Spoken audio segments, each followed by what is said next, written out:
या you can also tell me some of the sentences जो मैं लिख लूँ यहाँ पर। मुझे कुछ सेंटेंसेस बताओ। अभी आपने अंडरवर्ड देखा, अंडरवर्ल्ड नहीं, अंडरवर्ड देखा, राइट, ऑनवर्ड देखा और इनवर्ड देखा। तो आप मुझे कुछ सेंटेंसेस बताओ जो कि आप प्रेपोजिशन से फॉर्म कर सकते हो जल्दी से। मैं बर्ड की जगह पे ये लिख दूँ, the man is sleeping under the tree. ये मेरा सेंटेंस है, आप लोग अपना सेंटेंस बताओ, ठीक है। ये मैंने अपना सेंटेंस लिख दिया, आप लोग अपना सेंटेंस बताओ जल्दी से। Tells us, हाँ wow, Kings and queen's, super duper awesome. What's your name? हाँ, सेंटेंस बनाओ, सेंटेंस। लेट्स सी आप लोग सेंटेंस बना पाते हो कि नहीं बना पाते हो। ऑफ होता है, एट होता है, वेरी गुड। अ वर्ड और phrase that is used before a noun और अ प्रोनाउन टू शो। हाँ, आज मैं आप लोगों को आपको प्रेपोजिशन की परफेक्ट डेफिनेशन दूंगी, ओके। सिनोनिम एंटोनिम्स हम पढ़ेंगे, don't worry. Defines the position of a person, place और thing, that's really very nice. Not always position, क्योंकि टाइम के रेस्पेक्ट में भी वो यूज किया जाता है ना। I am sitting on a chair, मैं लिख दूं यहाँ पे। सच में चेयर पे बैठे हो या बेड पे बैठ के देख रहे हो? और बताओ, सेंटेंस बताओ। सेंटेंस आना चाहिए धड़ाधड़। The book is on the table. अब ऑन हो गया तो फिर मैं नहीं लूंगी। Ram is going. The aeroplane flew over the house. Okay, the aeroplane flew over the house.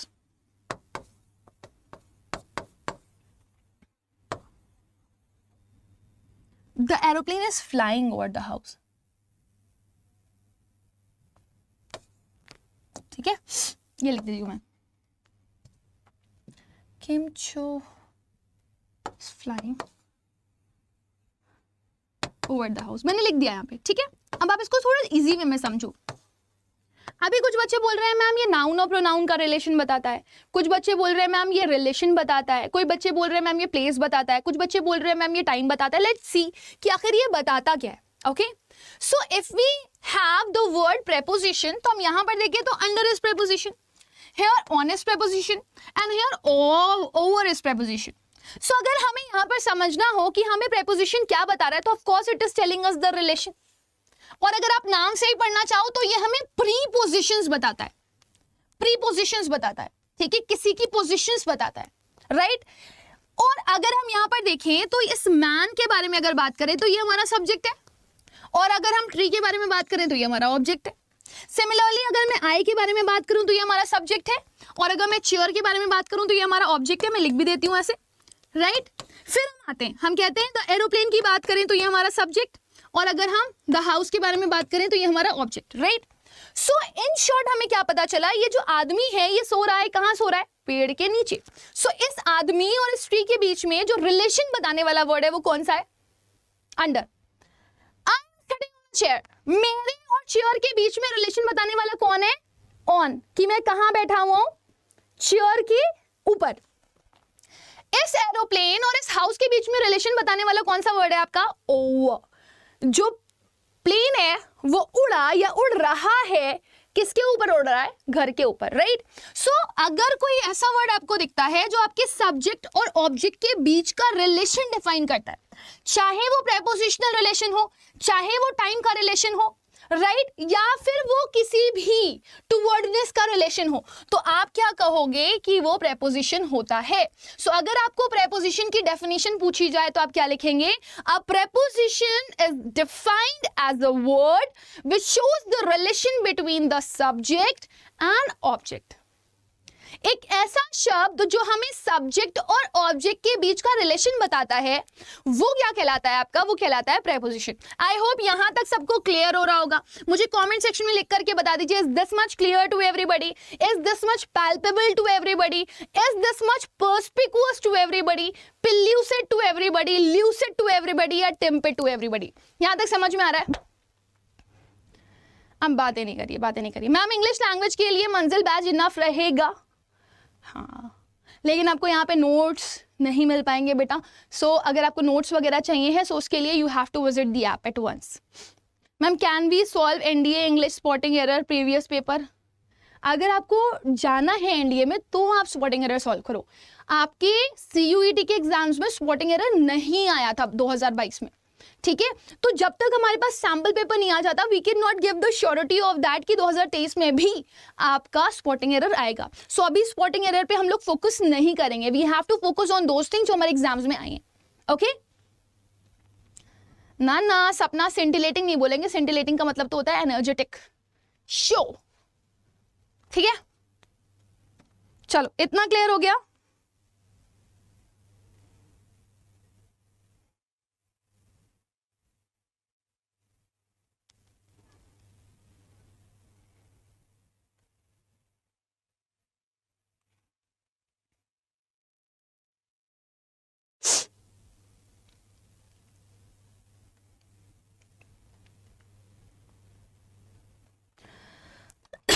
चलो आगे बढ़ते हैं हम लोग. मैं एक सेंटेंस दे रही हूं, आप लोगों को करना है उसका आंसर. ठीक है, कि उसमें क्या सब्जेक्ट है, क्या ऑब्जेक्ट है, और उसके बाद आप लोगों को बताना है कि इसके बीच का प्रेपोजिशन कौन सा है. ठीक है, जैसे मैंने लिख दिया रक्षिता, और I would like to write my pet's name over here Ginni. Ginni is going to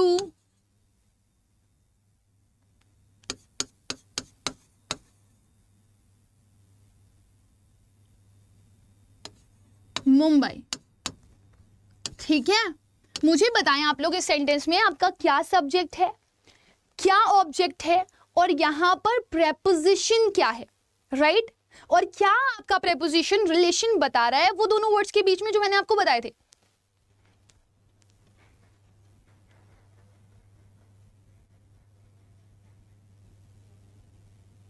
That is just a basic grammar session of verb बेटा. ठीक है, उसका यूज आपको चूज द करेक्ट वर्ड में मिलेगा.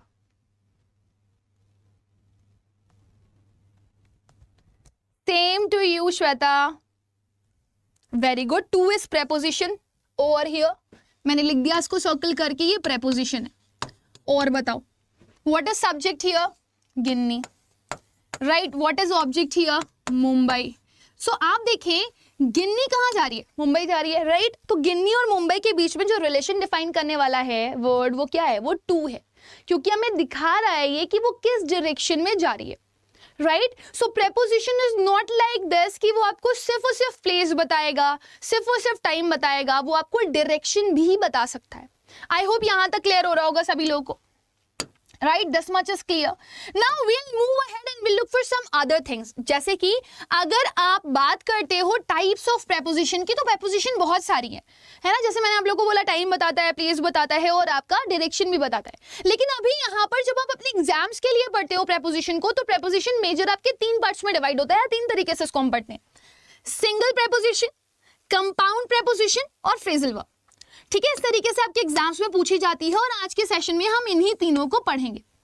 ठीक, क्या आप लोगों में से किसी को कोई आइडिया है कि क्या हो सकती है सिंगल प्रेपोजिशन, क्या हो सकती है कंपाउंड प्रेपोजिशन, या क्या हो सकती है आपकी फ्रेजल वर्ब? सबसे पहले हम सिंपल प्रेपोजिशन को पूछते हैं. मुझे बताओ सिंगल वर्ड प्रेपोजिशन या सिंपल प्रेपोजिशंस कौन सी होती हैं आपकी? Any guesses? क्या कोई मुझे बता सकता है कि सिंगल वर्ड प्रेपोजिशंस कौन सी हो सकती हैं? जल्दी से एवरीवन एग्जाम्पल देना आप लोग को. एग्जाम्पल, ठीक है, you have to write the example. यहां पे लिख देती हूं मैं. एनीबॉडी, सिंगल वर्ड प्रेपोजिशंस क्या होती हैं?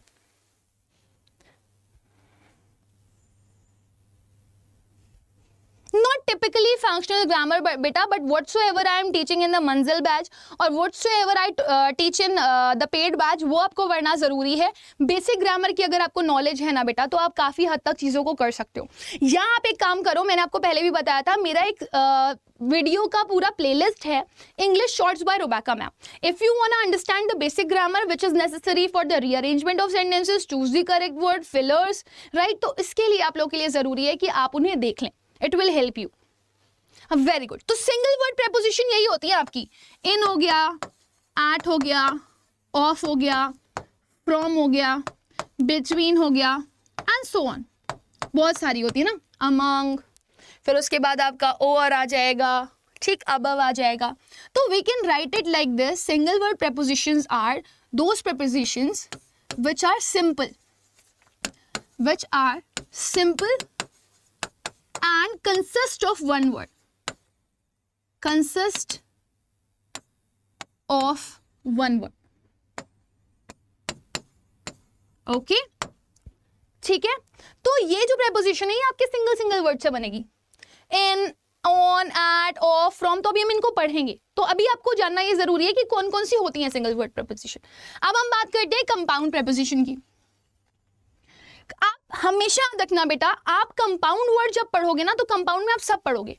कंपाउंड नाउन भी होते हैं, कंपाउंड एडजेक्टिव भी होते हैं, कंपाउंड प्रेपोजिशन भी होते हैं, कंपाउंड वर्ब्स भी आपको मिल जाती हैं कभी कभी, कंपाउंड एडवर्ब्स भी आपको मिल जाते हैं. Whenever you have the word compound, तो आपको याद रखना है बेटा, this is the mixture of two or more words, right? So when we have two nouns just like Rebecca Aga with your surname, यहाँ पे बहुत सारे बच्चे हैं, राहुल जायसवाल, राइट? सो ये आपका कंपाउंड क्या है? नाउन है. Beautiful and cute, this is also compound. ठीक है. ऐसे ही आपके एडवर्ब अगर दो बार यूज हो रहे हो या प्रेपोजिशन दो बार यूज हो रहे हो तो उन्हें आप बोलते हो वो कंपाउंड कहलाते हैं. So the mixture of two or more words, or we can say that two or more prepositions are known as what? Are known as compound preposition. आइए देखते हैं कुछ एग्जाम्पल. आपको अगर पता हो तो आप मुझे बताइएगा. अगर मैंने अप और ऑन को मिला दिया तो क्या बन गया? अपॉन.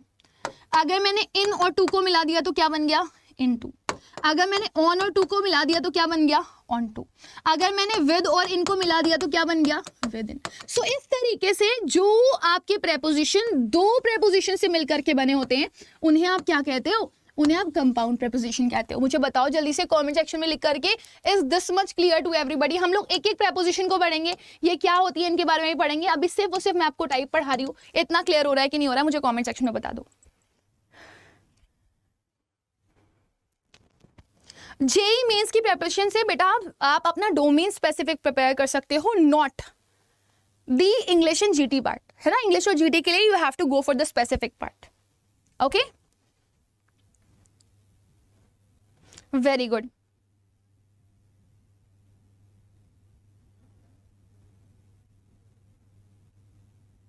आपको YouTube पे ही मिलेंगी बेटा वो. Great great great great great. अब हम आते हैं हमारे फ्रेजल वर्ब वाले पार्ट पे. अभी सिर्फ समझो ये टाइप्स ऑफ प्रेपोजिशंस मैं आप लोगों को पढ़ा रही हूँ and you have to understand this. Now what are phrasal verb? Can anybody tell me that what are phrasal verbs? कोई मुझे बता सकता है फ्रेजल वर्ब्स क्या होती है?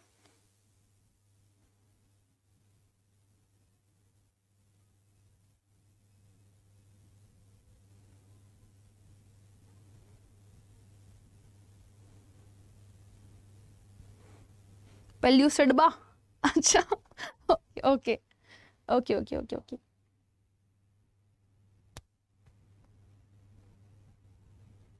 विशाल, very good. Young forever is giving the perfect answer. Whenever we have the combination of verb plus preposition, they are known as the phrasal verbs.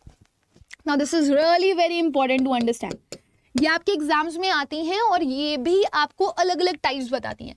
You know what, phrasal verbs are also of two types. एक होती है simple phrasal verbs और एक होती है आपकी complex phrasal verb. ठीक है. सिंपल फ्रेजल वर्ब्स कौन कौन सी होती हैं? जिसमें आप श्योर हो, बिल्कुल श्योर हो. जैसे सपोज मैंने यहां पर लिख दिया एक वर्ड मेड, या छोड़ो मेड भी हटा देती हूं मैं आपको एक अच्छा सा एग्जांपल देती हूँ जो मेरे क्लास में हुआ था. एक बार मैं ऑफलाइन पढ़ा रही थी. So there was a girl who asked me this question and that was so funny. एक वर्ड होता है आपका OFF, ऑफ. आपको पता है ऑफ का मतलब क्या होता है? What do you mean by the word of? Of word का मतलब पता है आप लोगों को क्या होता है? ओम प्रकाश, जो मैं पढ़ा रही हूं ना, they all come in your examination. तो आप इनको ध्यान से देखें, जितना मैं पढ़ाऊं उतना अच्छे से पढ़ लें, वो आपके लिए मोर देन सफिशिएंट है. ठीक है. और ये जो पढ़ा रही हूं ना, इसी टाइप के क्वेश्चंस आते हैं एग्जाम्स में.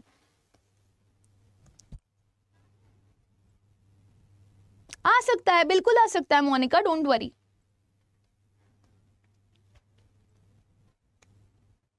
ऑफ का मतलब क्या होता है? What do you mean by the word of? OFF, of.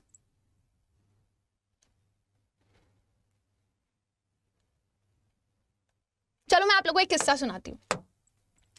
I was teaching the chapter of adjective in one of my class, और वहाँ पर एक लड़की थी and she was quite funny, मतलब मज़ेदार थी, ठीक है। बाकी थोड़ी सी मेरे को थोड़ी सी वो सिली लगी, क्योंकि आप खुद सोचो जब जैसे कोई टॉपिक चल रहा होता है तो हमें अदर टॉपिक की बात नहीं करनी चाहिए, और बहुत ही एब्सर्ड तरीके से वो पूछ रही थी, but that was a logical question. तो she asked me, ma'am what is the difference between OF of and OFF off? तो आई सेड ऑफ का मतलब होता है possession, whenever you use possession, ठीक है, तो आप यूज करते हो ऑफ को। और जब आप OFF ऑफ की बात करते हो तो क्या लगाते हैं? सेपरेशन लगाते हैं, ठीक है। तो अभी ये क्वेश्चन उसने कैसे पूछा था मेरे से? ये क्वेश्चन उसने मेरे से बैठ करके पूछा था। She was sitting and she was asking me, right. अब इसके बाद मैं वापस एडजेक्टिव पे आती ये बता करके कि उसके सवाल फिर से शुरू हो गए, वो खड़ी हो गई, कहती मैम ऑफ का मतलब सेपरेशन होता है? तो हमने कहा हाँ, ऑफ का मतलब सेपरेशन होता है अगर OFF लिया हुआ होता है तो कहने लगी कि मैम तो फिर स्विच ऑफ क्या होता है? अब आप सोचो, यहां से अब क्यों बता रही हूं, बहुत बहुत इंपॉर्टेंट है बेटा। बोलने लगी कि मैम फिर स्विच ऑफ क्या होता है, ठीक है। अब ऑफ कोर्स स्विच ऑफ से सेपरेशन का क्या ही कनेक्शन आएगा, आप सोचोगे थोड़ी देर के लिए। तो फिर मैंने उसको बताया कि चलो ठीक है, पूछ रही है बता देते हैं। तो मैंने कहा स्विच ऑफ का मतलब कुछ इस तरीके से होता है, अगर आपने फिजिक्स पढ़ी हो तो आपकी कुछ कीज ऐसी होती हैं, जब कीज इस तरह से कनेक्टेड होती है ना तो स्विच ऑन होता है, लाइट जलती है। लेकिन जैसे ही आपकी जो कीज का कनेक्शन होता है वो कुछ इस तरह से चला जाता है, सेपरेशन टूट जाता है, या आपको अलग अलग वायर्स का सेपरेशन दिखाई देता है, तो वो स्विच ऑफ हो जाता है, ठीक है। तो कहती ओ अच्छा मैम। अब मैं फिर से पढ़ाना कंटिन्यू करती, इतनी देर में मेरे पास पीछे से एक और क्वेश्चन आ गया, मैम वो कपड़ों में भी तो 50% ऑफ होता है ना? मैंने कहा हाँ ठीक है, 50% ऑफ होता है। अब बच्चे क्वेश्चन पूछ रहे थे तो मैंने कहा चलो इनको भी बता देती हूँ। तो मैंने कहा हाँ ठीक है, वो डिस्काउंट का 50% भी ऑफ होता है, और 50% ऑफ भी कहीं ना कहीं आपका सेपरेशन ही दिखाता है। क्यों? क्योंकि जब आप बोलते हो 100 रुपए की चीज है और इसमें 50 रुपए की छूट मिल रही है आपको, या 50% की छूट मिल रही है आपको, तो ये चीज आपको कितने की मिल जाएगी? 50 रुपए की मिल जाएगी। तो आपका सेपरेशन हो रहा है ना, उस 100 रुपए में से 50 रुपए का हटना है, शोइंग द सेपरेशन। ठीक है मैम। फिर मैं वापस कंटिन्यू करती है एडजेक्टिव की, इतनी देर में मुझे एक और क्वेश्चन आ गया कि मैम वो सी ऑफ भी तो होता है। मैंने कहा हाँ। मैं फिर फ्रस्ट्रेट हो गई, मैंने कहा इतनी बार क्वेश्चन पूछ रहे हैं, अभी तक इन लोगों को समझ नहीं आया कि क्या होता है। मैंने कहा ठीक है चलो ये भी बता देते हैं, सही कह रहे हो, सी ऑफ भी होता है। अब सी ऑफ में क्या होता है? दो लोग होते हैं, 2 पर्सन, है ना, वो अलग गाना गाते हुए निकलते हैं, जुदा हम हो गए जाना, राइट। सो ये अलग हो रहे हैं, एक दूसरे को देख करके ये ऑफ हो रहे हैं, यानी कि सेपरेट हो रहे हैं, है ना। इनके दिल जुड़े बिना ही टूट गए हैं, ठीक है। सो ये कहते हैं ठीक है, सी ऑफ, बाय बाय, टाटा। सो 2 लोगों का सेपरेशन हो रहा है, 2 लोग एक दूसरे को देख करके जुदा हो रहे हैं, right. So this is also separation. कहता है ठीक है मैम। अब इतनी देर में मैं फिर एडजेक्टिव पढ़ाने चलती, मेरे पास एक और क्वेश्चन आ गया, मैम वो टेक ऑफ भी तो होता है। मैंने कहा देखो अगर तुम लोगों ने मुझसे एक और क्वेश्चन पूछा ना तो मेरा मूड ऑफ हो जाएगा। तो अगर मूड ऑफ में भी आप ऑफ लगाते हो तो उसमें भी डबल एफ लगता है। आप सुनना ध्यान से। तो ये वर्ड मैंने फिर से लिख दिया, चाहे आप टेक ऑफ लिख दो, या फिर आप मूड ऑफ लिख दो, या स्विच ऑफ लिखो, या 50% ऑफ लिखो, या फिर सी ऑफ लिखो, अल्टीमेटली आपको ये सेपरेशन ही दिखाएगा। आप खुद बताओ, फ्लाइट पे जब बैठते हो तो मानो ये आपकी फ्लाइट है, दिस इज योर फ्लाइट, ठीक है, दिस इज योर फ्लाइट, ये उड़ रही है फ्लाइट, और ये क्या करती है? ये जमीन से सेपरेट होती है तभी तो ये टेक ऑफ करती है। ट्रू है कि नहीं है? जब जमीन से ये सेपरेट होती है तभी तो टेक ऑफ करती है। अगेन सेपरेशन दिखा रहा है। मूड ऑफ हो गया मेरा। अच्छा खासा मैं पढ़ा रही थी एकदम मूड में, और तुम लोगों ने मेरे अच्छे मूड को मेरे से क्या कर दिया?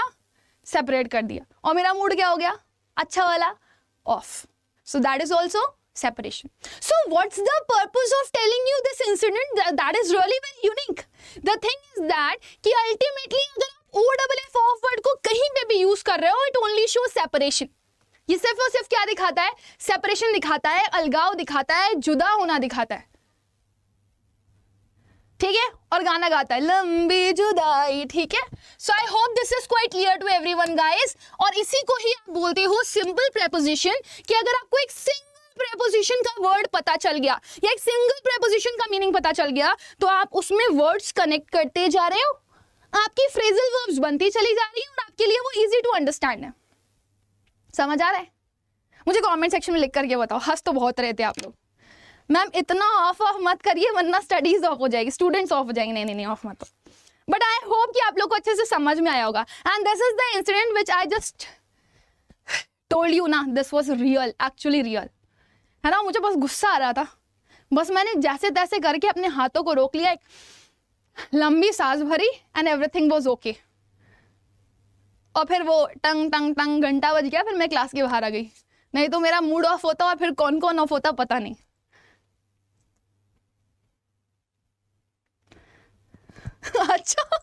अच्छा, ओके, आपका अपना पियानिस्ट, अच्छा सजेशन दिया आपने, लेकिन ऐसा होना नहीं चाहिए। This is not a good thing. ठीक, अब सुनो, ये समझ में आ गई ना सिंपल प्रेपोजिशन। बट अब यहीं पर ही आपकी सिंपल प्रेपोजिशन के अलावा एक और प्रेपोजिशन आ जाती है जिसे आप बोलते हो कॉम्प्लेक्स प्रेपोजिशन। कौन सी प्रेपोजिशन बोलते हो? कॉम्प्लेक्स प्रेपोजिशन, जो कि ये होती है आपकी। अब now this is quite confusing, ये थोड़ी सी कंफ्यूजिंग होती है क्योंकि कई बार जब ये अपने साथ प्रेपोजिशन लेती है तो अपनी मीनिंग को चेंज कर देती है। ठीक है, आओ कॉम्प्लेक्स प्रेपोजिशन को पढ़ते हैं। कहाँ लिखूं, जगह तो बची नहीं, तो मैं एक और ले लूं स्लाइड। ठीक है, ले लेती हूँ, आओ पढ़ाते हैं। देखो, एक वर्ड होता है मेड, सुना आप लोगों ने मेड? मेड का मतलब क्या होता है, और ये वाली मेड का मतलब क्या होता है, ये भी बताना।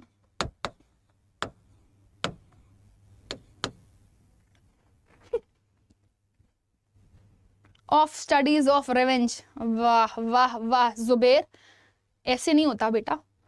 चलो बताओ। मैम उन सबको क्लास से ही ऑफ कर दिया होता। नहीं, क्लास खुद ही ऑफ हो गई तो क्या करे। मेरा क्लास से ऑफ हो गया था, मेरा क्लास से सेपरेशन हो गया था, तो फिर मैंने कहा चलो अगले दिन मिलती हूँ। और सब हंस रहे थे, literally that was a day, I will call it a day, a memorable day. कह रहा आपकी बोर्ड है मैम, ले लो स्लाइड। हाँ, वेरी गुड। ये वाली मेड जो होती है ना, ये आपके घर में अगर कोई काम करता है तो उसको बोलते हो मेड। ठीक है, ये वाली मेड की हम लोग बात कर रहे हैं, मेडी मेड। इसका मतलब होता है कुछ बनाना, टू मेक समथिंग। ठीक है, अब मैं आप लोगों से प्रेपोजिशंस यहां पर पूछ रही हूं, 4 प्रेपोजिशन लगा करके आप मुझे बताना इसका क्या मतलब होगा। ठीक है, एक तो आता है मेड बाय, एक होता है मेड इन, और एक होता है मेड ऑफ, और एक होता है मेड फ्रॉम। है ना। मैं आपको 4 सेंटेंसेस दे रही हूं, आप मुझे बताना कि यहां पर कौन सी प्रेपोजिशन का यूज करेंगे हम लोग। My phone,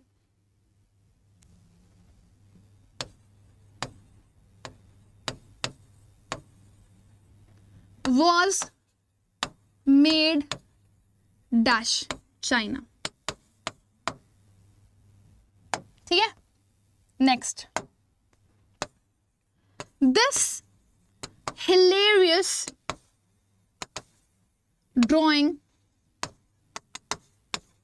is made dash me। ये सेकेंड क्वेश्चन है। Third question, the wall is made dash brick। Bricks मत लिखना, मटेरियल में कभी एस नहीं लगाते हो। फिर मैंने लिखा the cake was made dash flour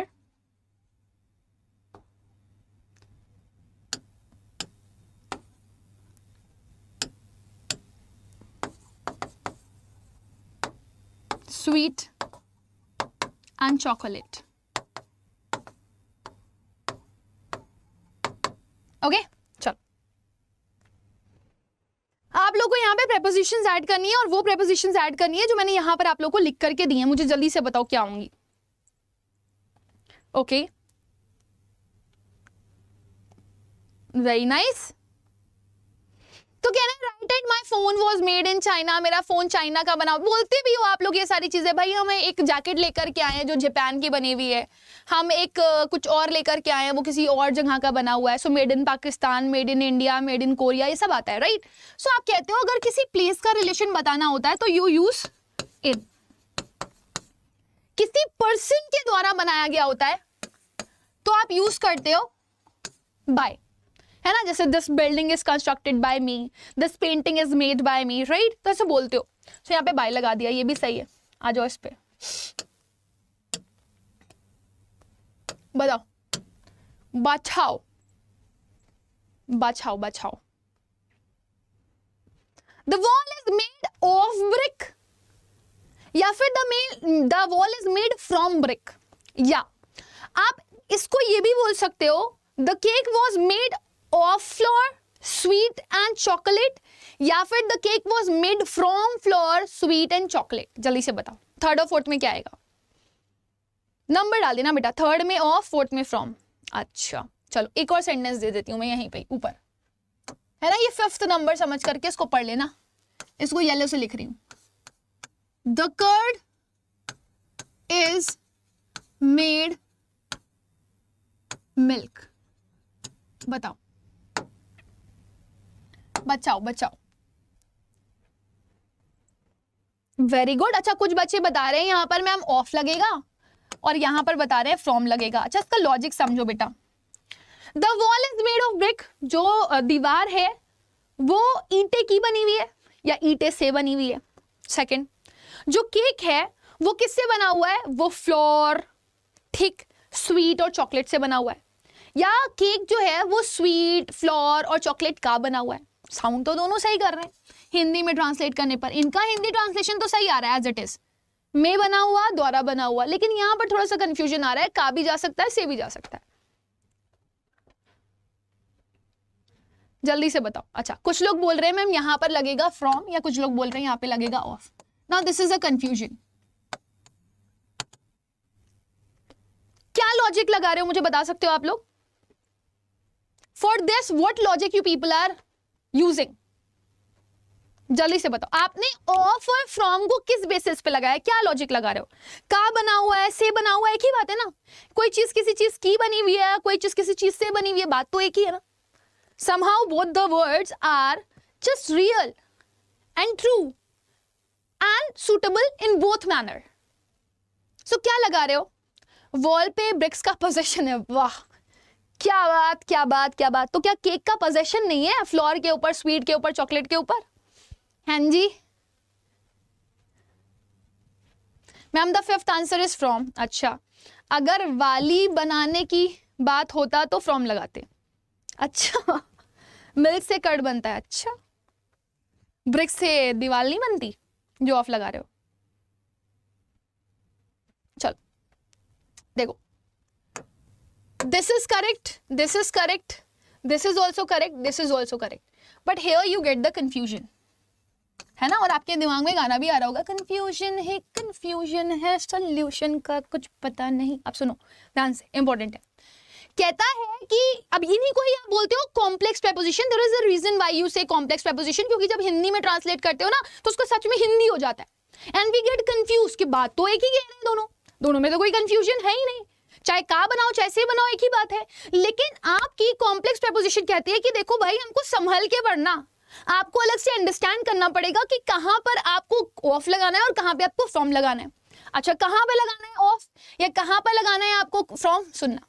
कह रहा है जब आप ऑफ लगाओगे तो आपका फिजिकल चेंज हो रहा होगा, फिजिकल चेंज। और कह रहा है जब आप फ्रॉम लगाओगे ना तो आपका केमिकल चेंज हो रहा होगा। अब क्या है ये केमिकल चेंज और physical change. When the things are reversible, जब चीजें रिवर्सिबल हो जाती हैं तो उसको आप फिजिकल चेंज बोलते हो। लेकिन जब चीजें इरिवर्सिबल रहती हैं तो आप उनको बोलते हो कि वो केमिकल चेंज है। जैसे खाना खा लिया है ना, अब आप चाह रहे हो कि जो खाना खाया था, गोभी के पराठे है ना, मम्मी के बनाई हुई चटनी या अचार, वो वापस आ जाए। So it's not possible, some waste is coming out, right. बाकी सब एनर्जी का फॉर्मेशन हो जाएगा। सिमिलरली जब आप लोग एक दीवार को बनाते हो, क्या बनाते हो? दीवार को, राइट? और फिर आपको अच्छी नहीं लगती दीवार, आपका मन करता है आप इसको फोड़ दो। तो जैसे ही आप उसको फोड़ोगे ना, अगर आपको कुछ नहीं मिल रहा है तो एटलीस्ट वो मटेरियल मिल जाएगा जो उसमें यूज हुआ है, और वो मटेरियल क्या है? Brick, right? सो जिस चीज में आपको मटेरियल मिल जाए वो आपकी फिजिकल चेंज कहलाती है, जिसको आप रीयूज कर सकते हो। भले ही अब आप उसको दीवार बनाने के लिए यूज नहीं कर सकते, लेकिन फर्श बनाने के लिए तो यूज कर सकते हो। या हो सकता है कुछ लोग उसको दीवार बनाने के लिए भी वापस से यूज कर ले, सीमेंट का अच्छा सा खूब गाढ़ा गाढ़ा पेस्ट बना करके उसमें स्टिक करके वो वापस दीवार खड़ी कर दे। सो अगर मैं बात करूं the wall is made of brick, तो brick is a material which is just we can use again. Brick एक ऐसा मटेरियल है जिसको हम वापस से यूज कर सकते हैं, तो this is physical change. But आपने केक बनाया, ठीक है, और जब आपने केक को बना लिया तो आपने मेरे को खिलाया और मेरे को केक बिल्कुल अच्छा नहीं लगा, मैंने कहा छी इतना गंदा है। तो अब आप चाह रहे हो कि आपका पैसा बच जाए, क्योंकि आप हो तो वही ना, कान के जूस, पार्सिमोनियस, स्पेंडथ्रिफ्ट, है ना, नेगार्ड, माइजर, हो तो वही ना। अब आप चाह रहे हो कि फ्लोर अलग हो जाए, आप चाह रहे हो कि स्वीट अलग हो जाए, मतलब जो भी शुगर डाली है, आप चाह रहे हो चॉकलेट अलग हो जाए। So is it possible? Not possible. So when the change is not reversible, आपको जो मटेरियल आपने यूज किया वो वापस नहीं मिल सकता, दैट मीन्स वो केमिकल चेंज में चला गया, और जब केमिकल चेंज में चला गया तो क्या लगा दोगे? फ्रॉम। सेम जब आप दूध से दही बनाते हो तो वो इरिवर्सिबल होता है। आप लाख चालो कि वापस कर्ड आपका क्या बन जाए? मिल्क बन जाए, तो आप उसको चाहे जितना थप्पड़ लगा दो, जितना मार लो या जितना भी कर लो, ये ढीठ बन चुका है, अब ये वापस नहीं हो पाएगा। सो this is also a chemical change. इस वजह से आप यहां पर क्या नहीं लगाओगे? आप ऑफ नहीं लगाओगे, आप क्या लगाओगे? फ्रॉम। सो ये जो आपकी प्रेपोजिशन होती हैं जो आपको कंफ्यूजन में डाल लेती हैं और वो आपसे कहती हैं कि देखो तुम्हें हमें अलग से पढ़ना पड़ेगा, तो इस तरह की प्रेपोजिशन आपकी कहलाती हैं the complex phrasal verb, used with verb, complex phrasal verb. ठीक है, समझ में आ गया? इतना मुझे कमेंट सेक्शन में लिख करके बता दो। Is this much clear, palpable, pellucid, limpid to everybody? समझ में आ गया सभी लोगों को? मुझे जल्दी से बताइए कमेंट सेक्शन में आंसर करके। और फिर मैं दे रही हूं आप लोगों को एक क्वेश्चन, आप मुझे आंसर करके बताइएगा। The table is made dash would. दूसरा सेंटेंस मैंने लिख दिया, the T is made dash sugar, T leaf and milk. अब चाय बनाते हैं। क्या मिल्क पाउडर मिल जाएगा क्या वापस?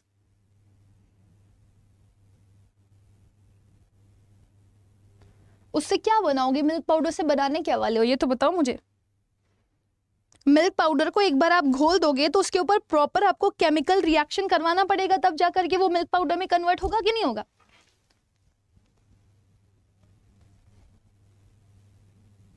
मैम समझ नहीं आया तो क्या बोला करें ये बता दो। एम्बिगुअस बोला करो या ऑब्सक्योर बोला करो, दो वर्ड्स हैं, ठीक है? अगर आपको समझ नहीं आया करे तो आप बोल दिया करो मैम इट्स ऑब्सक्योर, या फिर इट्स एम्बिगुअस, कंफ्यूजन हो रहा है आपको।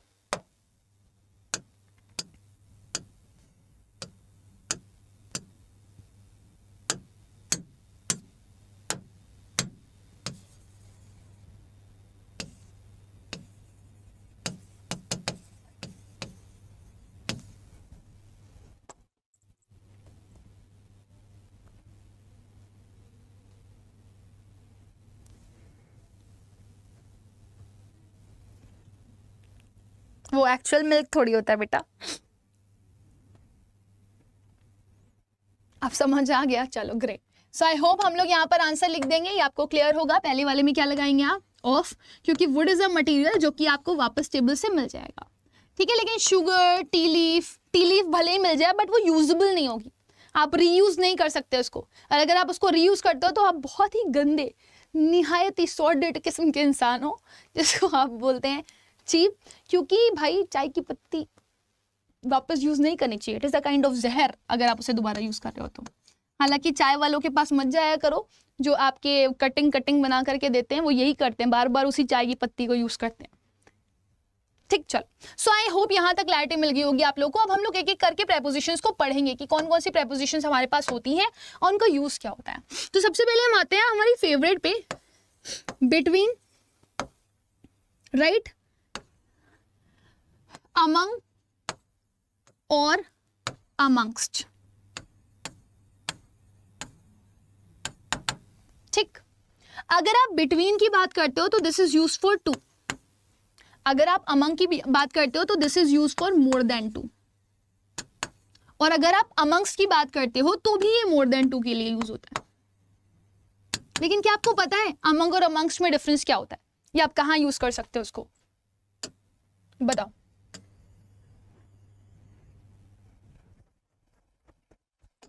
Can you tell me the difference between among and amongst. आप लोगों ने सुना है amongst word, AMONGST amongst word सुना है आप लोगों ने? Yes or no?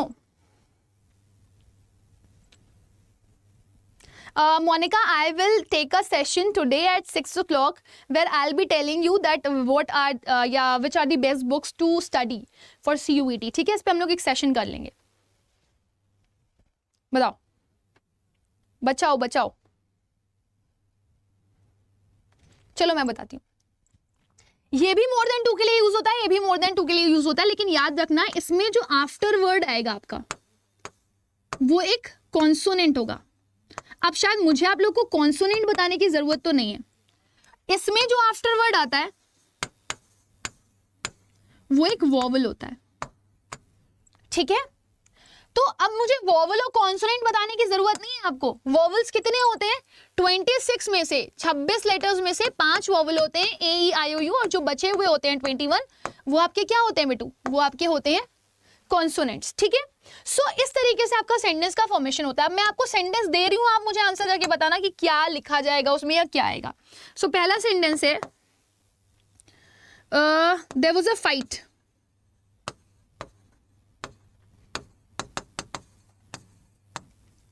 बिटवीन,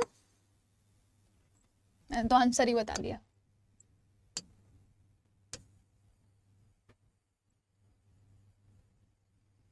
दूसरा सेंटेंस दे रही हूं.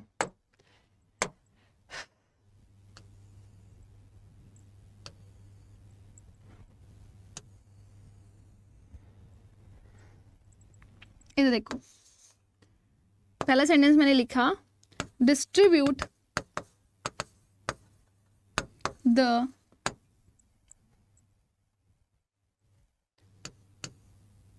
property dash us.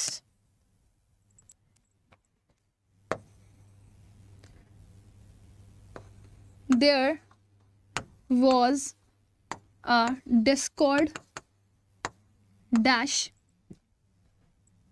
my cat and my dog.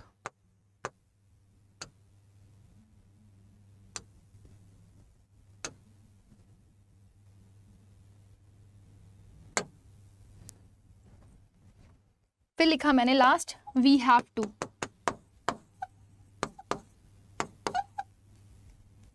Divide this project dash 3 boys of this class. ठीक है, चलो बताओ जल्दी से क्या होगा. आंसर करके बताना फटाफट. दिख रहा है ना, विजिबल है ना बेटा? विजिबल है. जल्दी से बताओ. I am away and start answering me the question. क्या होगा आपके हिसाब से? Very good. अस लिखा हुआ है, us. And us is what? Us is vowel से स्टार्ट होने वाला वर्ड या कॉन्सोनेंट से स्टार्ट होने वाला वर्ड? यू क्या है? Yes, you is a vowel. तो आप यहां पर क्या लगाएंगे? अमंगस्ट. ठीक है, फिर बोले my cat and my dog there two, so we can write it between. 3 boys of this class more than 2 and start with T, which is a consonant, so we can write over here. अगर आपने ये तीनों ही answer किए तो अपने आप को full out of full marks दे लीजिएगा, 3 out of 3। And I hope this is clear and palpable to everybody. समझ में आ गया यहाँ तक? किसी को कोई कंफ्यूजन तो नहीं है? बता दो। माँ बाप कुछ करने से रोकें तो वो बुरे। अरे ठाकुर, डोंट मेस, ओके? चलो, so I hope this is quite clear to everybody. Now we'll move ahead and we'll look for another preposition. और अब हम लोग आएंगे 3 वर्ड्स के ऊपर जो बहुत इंपॉर्टेंट है। मैं थोड़ी सी यहाँ पर जगह छोड़ लेती हूँ ताकि इस जगह पे मैं क्वेश्चंस दे दूँ आप लोग को, इधर समझा दूँ। एक वर्ड होता है बाय, एक होता है विद और एक होता है इन। इन तीनों का ही यूज हम लोग करते हैं in terms of agency. Agency क्या होती है? What is agency? When a work is done, when a work is done का मतलब क्या है? जब एक काम किया जाएगा।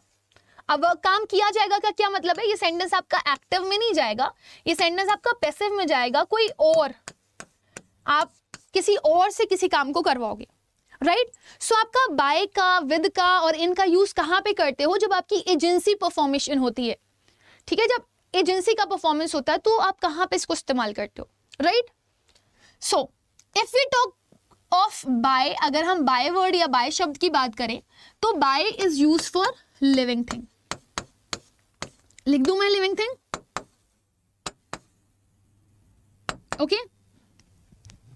If we talk of with और in, they both are used for non living thing.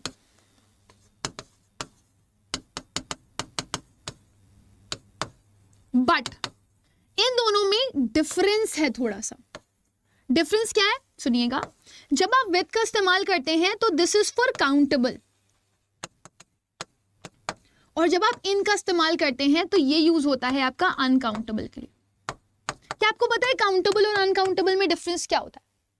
Countable और अनकाउंटेबल में डिफरेंस क्या होता है? काउंटेबल जिन्हें आप गिन सकते हो और अनकाउंटेबल जिन्हें आप गिन नहीं सकते। मैं एक क्वेश्चन पूछना चाहूंगी आप लोगों से टू चेक दैट कि आप लोगों को काउंटेबल और अनकाउंटेबल पता है कि नहीं पता है। अगर मैं बोल रही हूं स्टार्स, तो मुझे बताओ स्टार्स काउंटेबल है कि अनकाउंटेबल है? जल्दी से।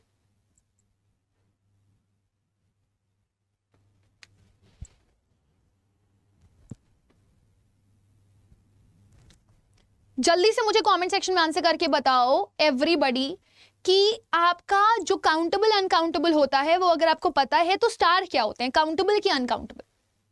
जल्दी से बताओ। स्टार्स आर काउंटेबल और अनकाउंटेबल? कुछ कह रहे हैं काउंटेबल है और कुछ कह रहे हैं अनकाउंटेबल है। बेटा स्टार्स आपके काउंटेबल होते हैं। क्यों? क्योंकि आप उनको फिंगर्स पे गिन सकते हो। 1 तारा, 2 तारा, 100 तारा, देखो जिससे भी लगे प्यारा। सो आप जिनको फिंगर पे काउंट कर सकते हो ना, वो आपका काउंटेबल है। मनी, मनी इज काउंटेबल और अनकाउंटेबल? अरे दादा काउंटेबल है जी, काउंटेबल है। अगर आपसे कोई पूछे ब्रह्मांड में कितने तारे हैं तो आप कहोगे भाई वो अनकाउंटेबल है, वो हम नहीं गिन सकते। लेकिन अगर आप अपनी आंखों से देख रहे हो स्टार्स को तो आप उन्हें गिन सकते हो। 1 तारा, 2 तारा, 100 तारा, राइट? What about money? अपना सपना money, money money is countable और अनकाउंटेबल? प्लीज लिख देना एम काउंटेबल, ताकि मुझे पता हो कि स्टार्स की बात नहीं कर रहे हो आप लोग। मनी इज काउंटेबल और अनकाउंटेबल? कैसे भैया काउंटेबल कैसे बनेगा? ऐसे बोलते मम्मी 1 मनी देना, 2 मनी देना, 3 मनी देना, 4 मनी देना, 5 मनी देना। मम्मी कहती है नहीं बेटा, 1 रुपए मांगो, 2 रुपए मांगो, 3 रुपए मांगो, 4 रुपए मांगो, देंगे। 1 मनी, 2 मनी, 3 मनी, 4 मनी मांगोगे तो नहीं देंगे। समझ में आ रहा है ना? So money is something which is uncountable, लेकिन अगर आप रुपीज में उसको कन्वर्ट कर दो या फिर आप पैसा में उसको कन्वर्ट कर दो तो वो काउंटेबल बन जाता है। ठीक है? सो वही है कि काउंटेबल जिन्हें आप फिंगर्स पे काउंट कर सकते हो और अनकाउंटेबल वो जिनको आप फिंगर्स पे काउंट नहीं कर सकते। अब ये समझ में आ गया कि हमें किसी से कोई काम करवाना होगा तो लिविंग थिंग के लिए हम बाय लगाएंगे, विद और इन लगाएंगे नॉन लिविंग थिंग के लिए, और विद आपका काउंटेबल और इन आपका अनकाउंटेबल के लिए जाएगा। राइट, आओ इसको पढ़ते हैं। आओ इसको पढ़ाते हैं क्वेश्चंस के फॉर्म में। मैंने कहा a love letter was written. मुझे ये बता दो किसका नाम लिखूं? Dash a feather dash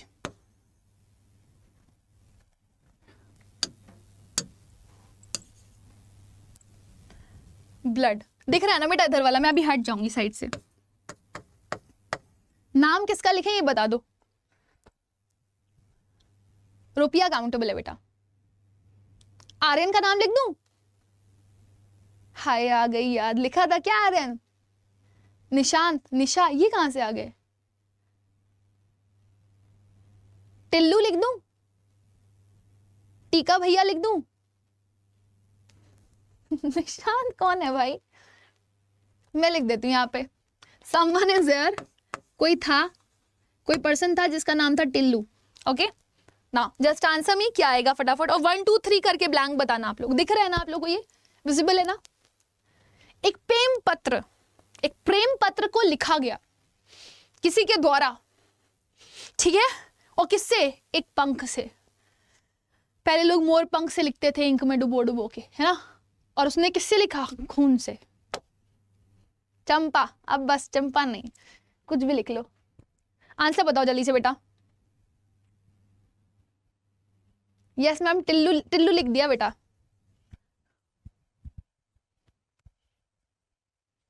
very good. तो टिल्लू इज अ पर्सन, तो इसके द्वारा इसको लिखा गया, तो हम लिख देंगे बाय टिल्लू। फिर हमने कहा किसमें लिखा गया, कि किससे लिखा गया? तो फेदर से। एक फेदर को आप गिन सकते हो, दिस इज काउंटेबल। अब ब्लड आपका नॉन लिविंग है, लेकिन ये अनकाउंटेबल है, इसे आप गिन नहीं सकते। तो आप क्या बोलोगे? With a feather in blood. समझ गए तो मैं बच्चा लोग? सो अगर आपका ये सही है तो अपने आपको आउट ऑफ 3 नंबर्स दे दीजिए जल्दी से। और फिर मैं एक और क्वेश्चन देती हूँ। आप लोगों ने बर्थडे मनाया है कभी? कौन कौन बर्थडे मनाता है? बहुत पुराने लोग हैं। अच्छा ओके, बाय वेदोरिन, वेरी गुड। अच्छा ओके, पियानिस्ट का नाम निशान था। अगली बार आपका एग्जाम्पल लूंगी, ठीक है? चलो,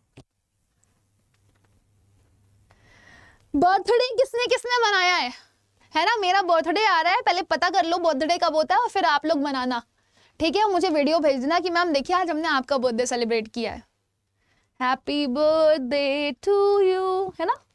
और मेरी बर्थडे में इतना बड़ा वाला केक मंगवाना और उसको खुद ही खा लेना रात भर, खाना मत खाना।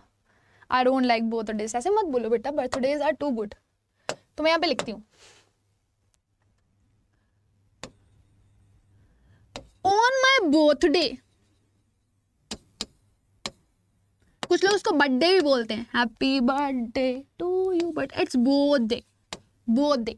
Okay, so on my birthday a cake was cut by with or in।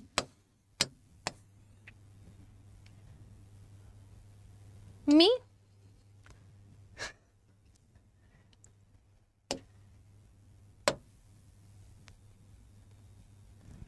क्या? वेट, ठीक है? Dash a sword. स्वॉर्ड का मतलब होता है तलवार। Okay,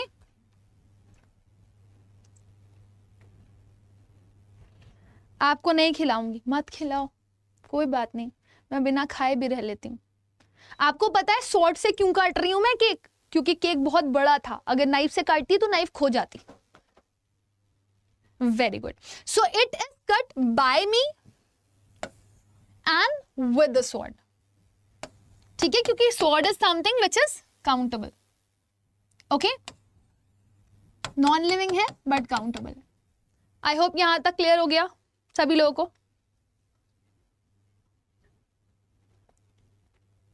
done. अपने आपको फुल मार्क्स दे लेना। और एक होमवर्क दे रही हूं आप लोगों को, आज के लिए एक होमवर्क दे रही हूं, आंसर करना आप लोग मुझे। कल भी प्रेपोजिशन की क्लास चलेगी, याद रखना, ठीक है? और आज का आपका होमवर्क है द क्लॉथ्स वर डैश नहीं, were washed dash soap dash water. ठीक है, this is homework for you. और कल के सेशन में मैं आप लोगों को क्या क्या पढ़ाने वाली हूं वो मैं अभी आप लोगों को दे रही हूं, आप इसको पढ़ के आइएगा। आप लोगों ने एक वर्ड सुना होगा ऑन, राइट, एक वर्ड सुना होगा ऑन टू, एक वर्ड सुना होगा अबव, और एक वर्ड सुना होगा ओवर। ठीक, समझ में आ गया? और एक वर्ड सुना होगा आप लोगों ने अपॉन। सो इससे मैं शुरुआत करूंगी कल के सेशन की, टुमारोज सेशन की। और आप लोगों ने क्या करना है कल के सेशन के लिए, इसको पढ़ करके आना है। Tomorrow I will be asking questions. इतना करके आओगे सभी लोग? आधा केक तो स्वॉर्ड में रह जाएगा। अच्छा अच्छा। और इसी से रिलेटेड हम लोग किसको पढ़ेंगे बेटू? इन और इनटू को भी पढ़ेंगे। इन, इनटू, ठीक है, अंडर, बिलो और बेनीथ। ये सारे वर्ड्स भी हम लोग क्या करने वाले हैं? कल पढ़ने वाले हैं, और बहुत ही लॉजिकली पढ़ेंगे। ठीक, ये तीन याद रखना आप लोग। सो मैंने आप लोगों को बोला था that you people need to learn the difference between on and onto, right, and in and into, right. तो क्या आप मुझे बता सकते हो कि ऑन और ऑन टू में क्या डिफरेंस होता है और इन और इनटू में क्या डिफरेंस होता है? एवरीबॉडी,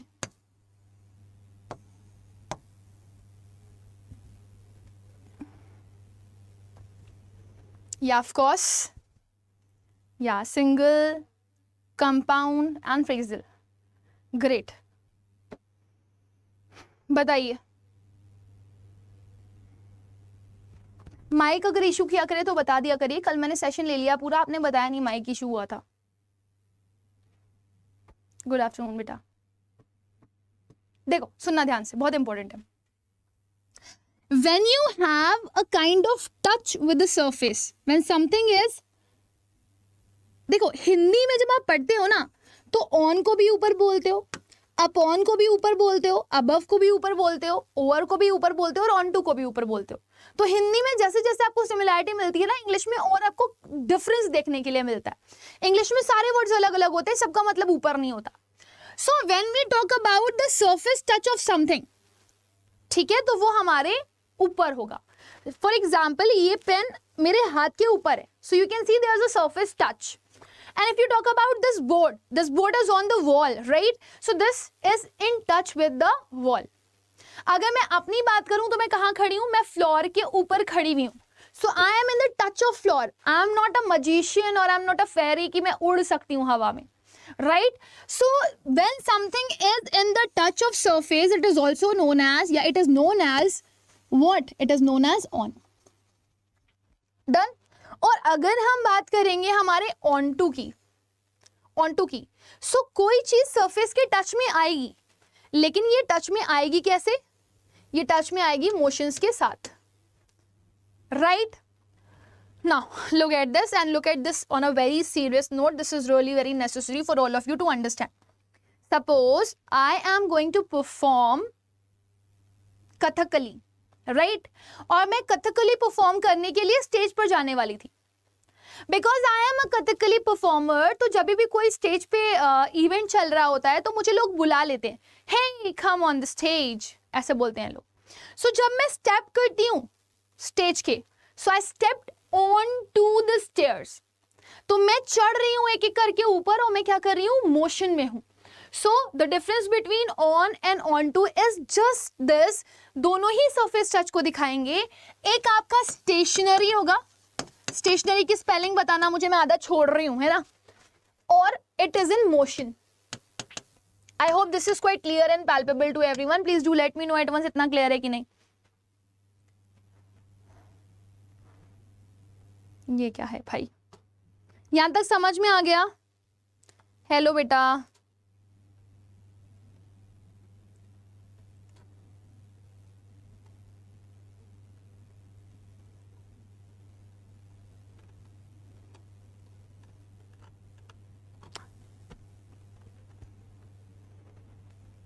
स्टेशनरी की दो स्पेलिंग होती हैं बेटा.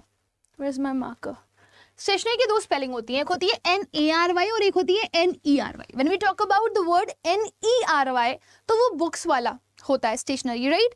और जब हम रुकने के बारे में बात करते हैं तो दैट इज स्टेशनरी, रुका हुआ, राइट. जैसे मैं यहाँ पे स्टेशनरी हूँ, मैं मूव नहीं कर रही, मेरे हैंड मूव कर रहे हैं. If I be in a position of attention so I will be in a stationary position, right. Similarly, the same thing happens in and into. Same चीज किस में होती है? इन और इनटू में होती है. यहां पे भी मैंने इनटू ही लिख दिया, इसको थोड़ा सा रिमूव कर देती हूँ.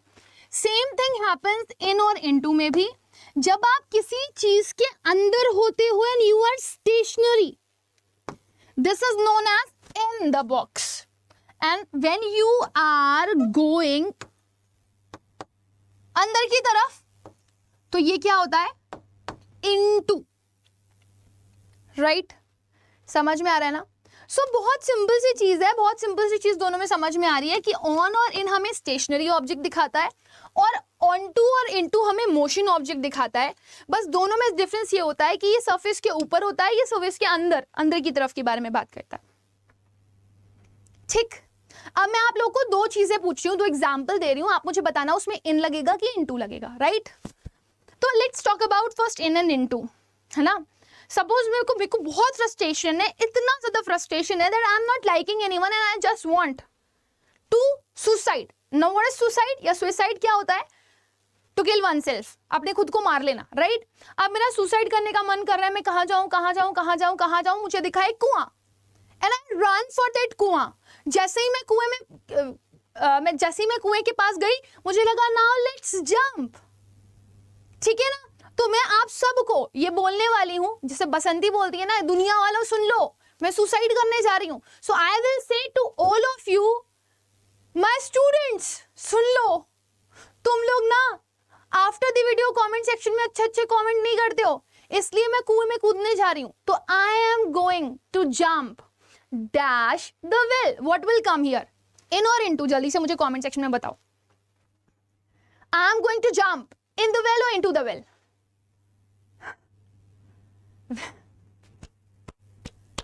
Very good. Into the well. अच्छा, now another example. Answer me. Suppose मैं कूद तो गई, but when I jumped into it, मुझे पता क्या चला, उस कुएं में पानी नहीं था, और जब मैं कूदी तो मैं ऐसे जाकर के ऐसे फैल गई, है ना. और फिर मैं अंदर से आवाज लगा रही हूँ सबको, प्लीज कोई बचाओ मुझे, because I am dash the well. So यहाँ पे क्या आएगा, फटाफट बताओ. अरे नहीं, this is just an example. आपको लगता है मैं इतनी छोटी छोटी बातों पे सुसाइड करने वाली हूँ? Suicide is a crime. Suicide कर रहे हो ना, गलती से बच गया तो पुलिस पकड़ के जेल में डाल देगी, ठीक है.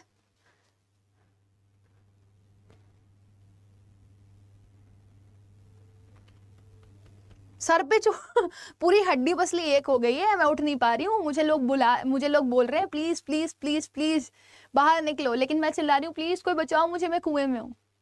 सो समझ आ गया ना. So when I am just inside it without water, so I can feel the pain, because मेरी हड्डी पसली टूटी हुई है, तो मैं ऐसे फैली हुई हूँ, मोशनलेस हूँ, तो that is in the well. और जब मैं कूद रही हूँ तब मैं मोशन में हूँ, तो I M into the well, right? Similarly, अगर यही सुसाइड आप रेलवे ट्रैक्स पे अटेम्प्ट करते हो, ठीक, तो आप बोल सकते हो ऑन और ऑन टू को भी, राइट. मैं कुछ सेंटेंसेस दे रही हूँ, you people need to write it, मतलब उसमें क्या आएगा. Although I will give only 2 sentences to you. Let's answer me. Please step dash the horse carefully. ठीक है. घोड़े के ऊपर चढ़ना लेकिन ध्यान से. और फिर पीछे से वो वाले लोग गाना गाएंगे, तन्नू घोड़ी किन्ने चढ़ाया. आगे मैं नहीं गा रही. चलो. So please step dash the horse carefully. This is the first sentence. And the another sentence is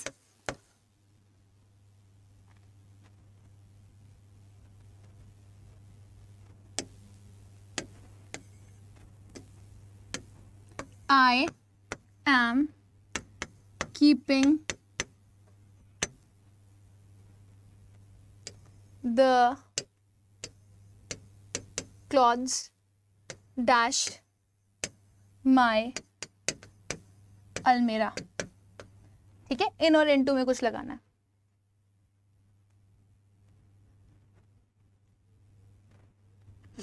Next is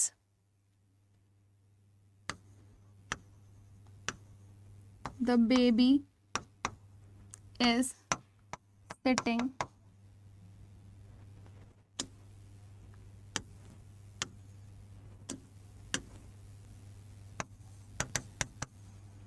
in its toddler या पराम बोल देते हैं.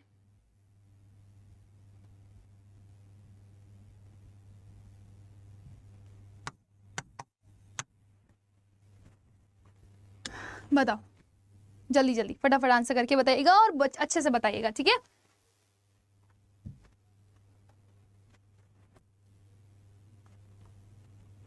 No, I am keeping the clothes. मैं रख रही हूं, that means you are in motion. I kept the clothes, तो आप वहां पे क्या लगाओगे? इन दी अलमीरा. अगर ये कीपिंग की जगह पे केप्ट हो जाता तब स्टेशनरी हो जाता वो, तो आप क्या बताते? इन दी अलमीरा, राइट. अगर अलमीरा को क्लोज कर देते आप तो इनसाइड बोल देते. सो सारे वर्ड्स अलग अलग हैं, बहुत ध्यान से समझने की कोशिश करिएगा. इंग्लिश में सारी प्रेपोजिशन अलग अलग मतलब देती हैं. सो यहाँ पर आपने क्या लगा दिया? घोड़ी किन्ने चढ़ाया, अगर चढ़ाओगे तो ऑन टू लगाओगे. मोशन में जाओगे क्लॉथ्स रखने के लिए अलमीरा में, तो क्या करोगे? Into my almirah. The baby is sitting. Oh my god. अच्छा, you people need to tell me ये सही है या गलत है. थर्ड वाला सही है कि गलत है?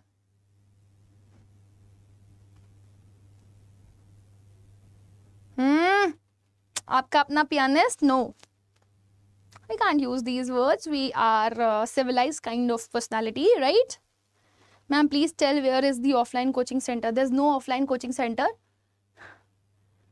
Adda is online. बेबी बैठा हुआ है अपने टॉडलर में, ये सही है कि गलत है? मुझे बस इतना बता दो. Of course it is correct. Of course, toddler is a kind of thing जो कि आपका थोड़ा सा डीपर होता है. आप समझना, आप चेयर पे भी जब बैठते हो ना तो आप दो तरीके से बोलते हो. अगर आप चेयर आर्म वाली चेयर पे बैठे होगे तो you will say I am sitting in the chair, और अगर चेयर आर्मलेस होती है तो उसको बोलते हो I am sitting on the chair. So there are two things that you people need to understand on a very well note. Arm chair पे बैठने के लिए आप इन बोलोगे, और अगर ओपन चेयर पे बैठोगे तो ऑन बोलोगे. सो ये थोड़ा सा कंफ्यूजिंग जरूर है बट अमेजिंग है. आई होप यहाँ तक क्लियर हो गया होगा सभी लोगों को. मुझे कमेंट सेक्शन में आंसर करके बता दीजिए. Is this much palpable and clear to everybody?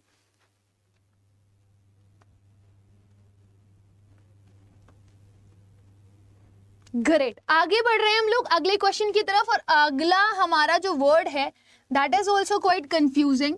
We have above, we have over, and we have up on.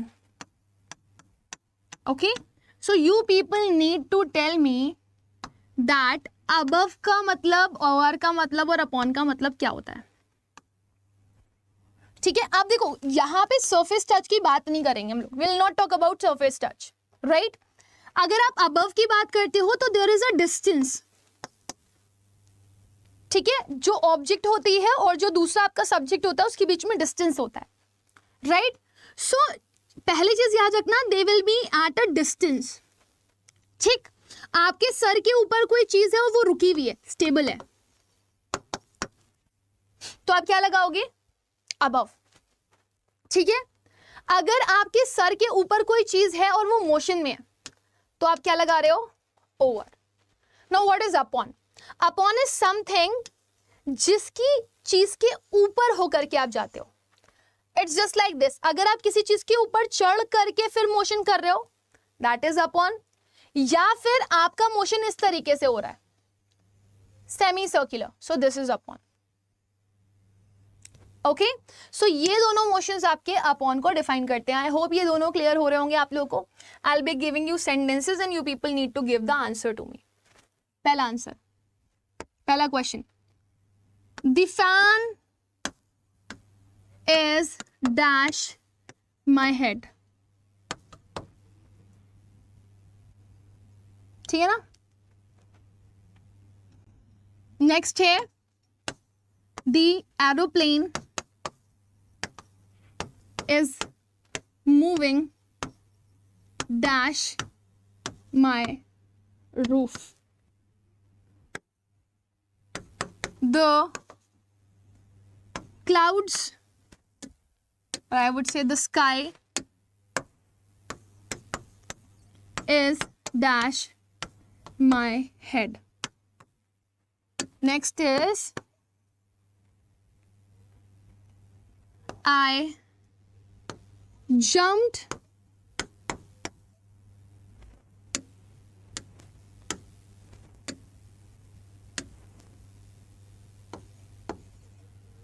dash the rope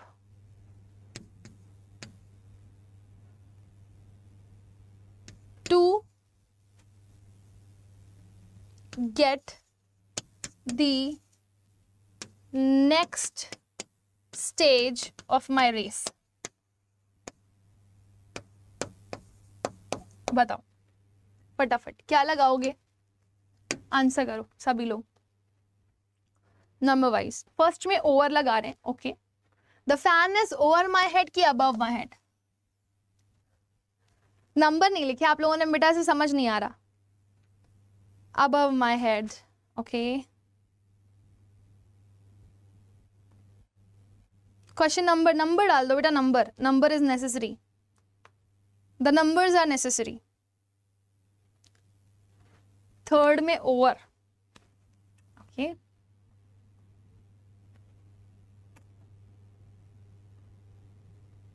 चलो आप लोग आंसर कर रहे हो, धीरे धीरे करना। ये फैन के बारे में बात हो रही है, अभी पीछे देख लो एक बार वापस से अगर देखना हो तो।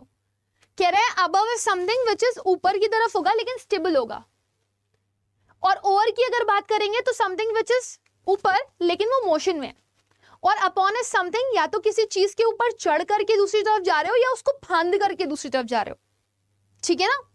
तो अपॉन हो गया आपका, राइट। सो कह रहे हैं the fan is dash my head. अब आप ये बताओ मुझे, फैन आपके सर पे के ऊपर है, राइट। तो फैन क्या कर रहा होगा, आपको लग रहा है वो मूव कर रहा होगा, है ना। और अगर मूव कर रहा होगा तो आप बोल रहे हो ओवर माई हेड होगा। लेकिन आप एक चीज बताओ, जब आप फैन के बारे में बात करते हो तो दिस इज फैन यहां पे लगा हुआ है। कौन सा फैन लगा है आपके घर में,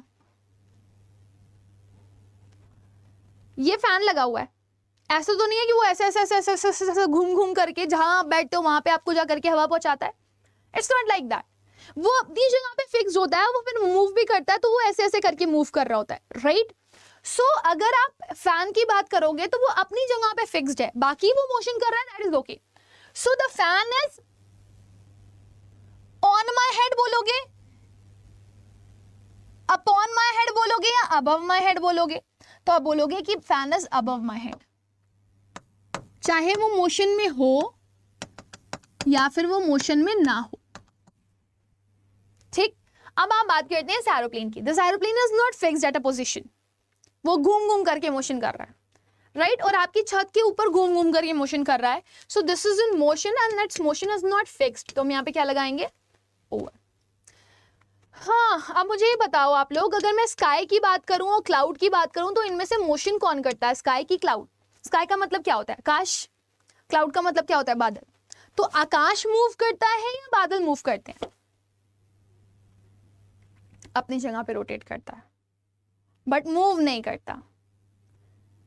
बताओ जल्दी से, आकाश मूव करता है या फिर क्लाउड्स मूव करते हैं।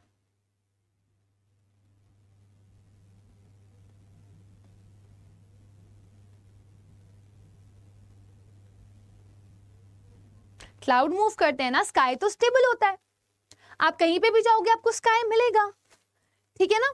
तो यहां पर sky is not in motion. अगर हम क्लाउड की बात करते हैं तो they are moving over your head but not sky, तो आप बोलोगे sky is above my head. Next is I jumped. अब देखो, आपने वो रस्सी कूद वाला देखा होगा ना, तो वो रस्सी कूद क्या होता है, जैसे मान लो ये आपका प्लेटफॉर्म है और यहाँ पर एक रस्सी लगा दी गई है, उसको ऊंचा करते जाते हो और आपसे बोलते हैं इसके ऊपर से फांदो।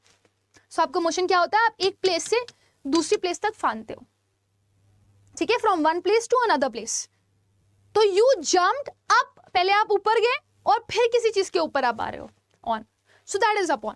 सो you will say I jumped up on the rope to get the next stage of the race. So you will write over here upon, ठीक है।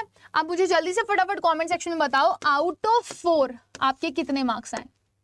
आउट ऑफ 4 आपने कितने क्वेश्चन करेक्ट किए, जल्दी से बताओ।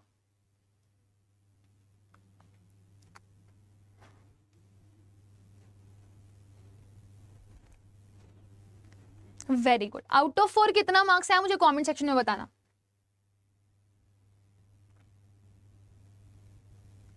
यहीं पे एक और क्वेश्चन भी पूछ लेती हूं आप लोगों से।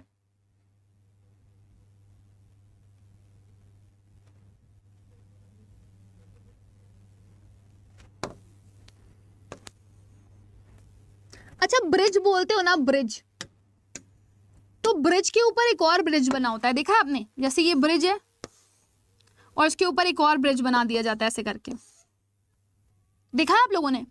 जैसे सपोज खड्डा था कहीं पर, उस पे कैसे सीधा सीधा ब्रिज बनाया गया, ठीक है, ये खड्डा था, यहां पर ब्रिज बना दिया गया, दिस इज ब्रिज, ठीक, और ये थी रोड, तो इसके ऊपर से एक और ब्रिज निकाल दिया गया ऐसे करके दिस साइड। तो इस ब्रिज को क्या बोलते हो, अबव ब्रिज बोलते हो या ओवर ब्रिज बोलते हो, जल्दी से बताओ। अबव ब्रिज बोलते हो या ओवर ब्रिज बोलते हो, क्या सही है, सोच के बताना। जो ब्रिज ऊपर होता है वो मोशन कर रहा होता है या नहीं कर रहा होता है? अगर मोशन नहीं कर रहा है तो फिर हमें अबव ब्रिज बोलना चाहिए था, ओवर ब्रिज नहीं बोलना चाहिए था। और अगर मोशन कर रहा है तो ठीक है, आप उसको बोल सकते हो कि वो ओवर ब्रिज है। So according to you what is that, over bridge या अबव ब्रिज? ओवर ब्रिज बोलते हो ना, क्यों अबव ब्रिज नहीं बोलते जब वो मोशन नहीं कर रहा है? तो why it is called over bridge, why it is not called above bridge? Over bridge बोलते हो ना, तो मैं आपको यहाँ पर एक और चीज बताती हूँ बेटा जो आपको याद रखनी है, राइट। इसीलिए मैंने इसको यहाँ पर बना दिया है आप लोगों के लिए, यहाँ ना बना करके। हमेशा याद रखना, this is really very important. अगर आपका कोई भी चीज इस तरह से होगी, एक सरफेस टच से दूसरे सरफेस को टच कर रही होगी वो, और वो सेमी सर्कुलर पोजिशन में होगी। आपने कभी ब्रिजेस को देखा है, ऐसे बने होते हैं। ओवर ब्रिज इन्हीं को बोलते हो जो सेमी सर्कुलर पोजीशन में होते हैं, एक बॉटम से जाकर के दूसरे बॉटम पे स्टिक हो जाते हैं। सो इनको आप ओवर ब्रिज बोलते हो। और कभी भी अगर आपको इस तरह का स्ट्रक्चर दिखाई दे जो सेमी सर्कुलर हो, राइट, तो वहां पर हमेशा ओवर वर्ड का यूज करते हो, मोशन हो रहा हो या ना हो रहा हो। सिमिलरली आप ध्यान से देखना, मैं एक और सेंटेंस आप लोग को लिख के दे रही हूं, आप मुझे बताना कि अगर ये सेंटेंस आपका आएगा तो आप क्या लगाओगे। देखो इधर, put the blanket dash the baby, what will you right, जल्दी से बताओ। ये है बेबी, आप लोगों ने बेबी बहुत याद आ रहा है मैम को, और ये है इसके ऊपर डला हुआ ब्लैंकेट।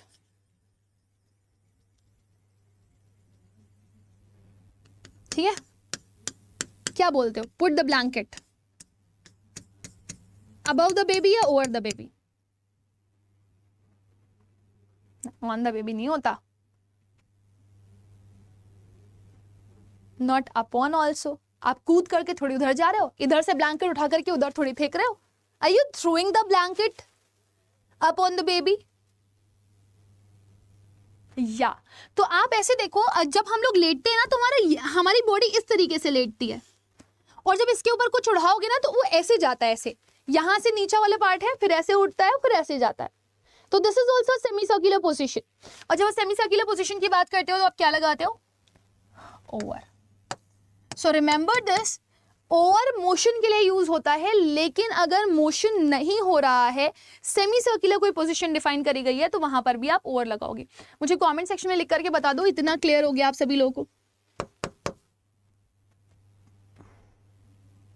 ग्रेट, आगे बढ़ते हैं।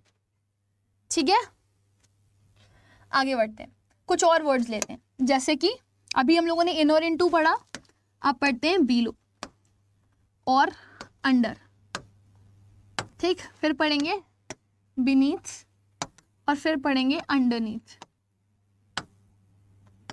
बताओ बिलो और अंडर में पहले डिफरेंस बताओ फटाफट, क्या होता है? Do you know the difference between below and under?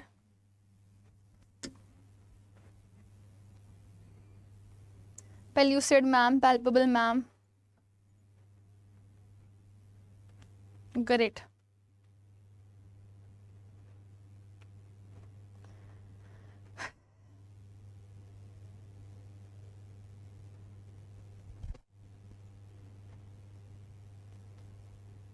बताओ बिलो और अंडर में डिफरेंस क्या होता है? Do you know this? क्या आप लोग को पता है ये बिलो और अंडर में क्या डिफरेंस होता है?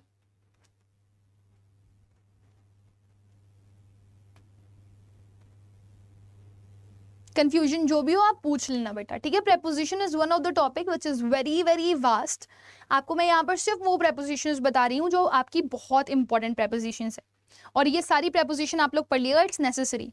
बिलो का मतलब नीचे, अंडर का मतलब भी नीचे, और आप अपने देखो पीछे, है ना तो पीछे देखो, पीछे, नीचे नहीं चलो बताओ, under means under control, under hold on. अच्छा मैम डेली लाइफ में यूज होने वाली कुछ विकैबुलरी बता दो। डेली विकैबुलरी में यूज होने वाली एक डेली लाइफ में यूज होने वाली विकैबुलरी में एक वर्ड है टॉयलेट। और अगर मैं आपको बोल दूं यू आर लुकिंग टॉयलेट, तो आप ऐसे बोलोगे हो मैम आप क्या बोल रहे हो।